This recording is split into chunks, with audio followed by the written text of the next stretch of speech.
All right, boys and girls, today we're going to be starting section 5.5, which is multiple angle and product to sum formulas.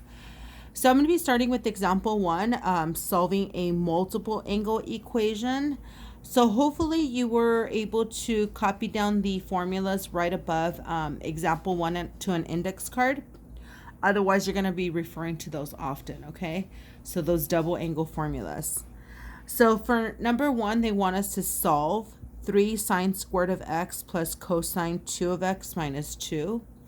A double angle would be cosine because you have 2x. Remember, this is your angle. Here we have just x. Remember, the square belongs to sine, not to the angle, okay? So what I would do is I would replace cosine of 2x with one of the double angle formulas. And if you look at cosine, it actually has 3 different identities that you can choose from. So because there's 3 different identities, you might have various different ways to solve it. So it doesn't matter which one you choose. It's really up to you. I'm going to choose the third one, 1 minus 2 sine squared of x, okay?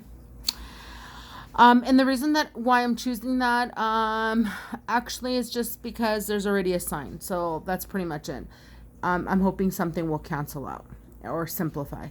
So again, it's up to you which one you use. Okay, so here we go. So I applied the double angle formula to this one. So now bringing everything else down, what I should end up with is 3 sine squared of x plus 1 minus 2 sine squared of x minus 2 equals 0.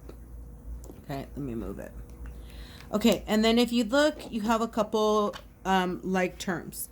3 sine squared of x and negative 2 sine squared of x. So if I combine them, I should have sine squared of x. Okay, and then 1 minus 2, that will give me negative 1, okay? Negative 1 equals 0.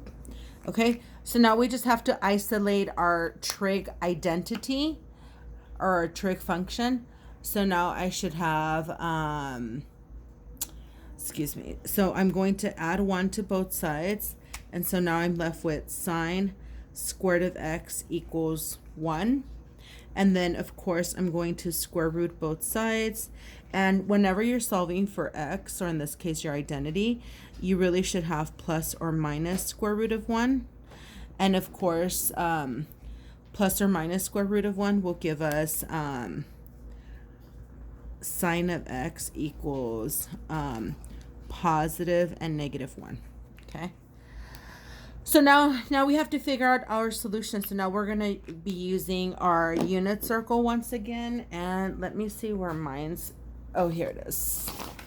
Okay, so remember sine of x represents, sine of x represents your y value in the unit circle.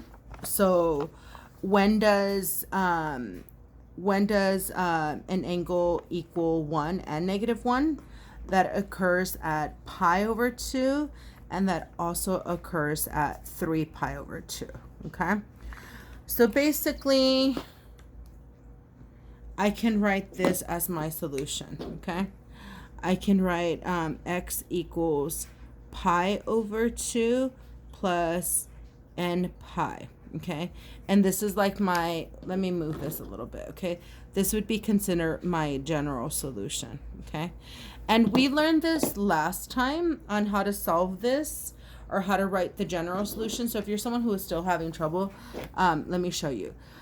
Because in one cycle, it occurs twice at pi over 2 and at 3 pi over 2.